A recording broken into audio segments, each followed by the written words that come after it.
Siya yung anak kong 4 years old na si Taal. Yan ang napaka-arte kong anak yan. Mga anak din niya yung mga nasa likuran niya. Ang daming anak niyan guys. Na pinagbigyan ko lang yan dahil mahal na mahal ko yan mga yan. Lahat ng mga anak yan andito sa akin. Wala akong pinamigay. Wala akong tinapon. Nandito sa akin lahat. Pati ang nanay nila, ang asawa niya, nandito sa akin lahat. Isang pamilya yan dito sa bahay. Kaya Diyos ko Lord, sana biyayaan nyo lang kami ng araw-araw pagkain kasi marami kaming pinapakain sa bahay.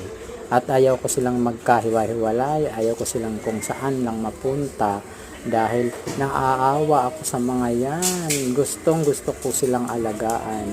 Sana Lord, bigyan mo kami ng blessing araw-araw. Thank you, thank you.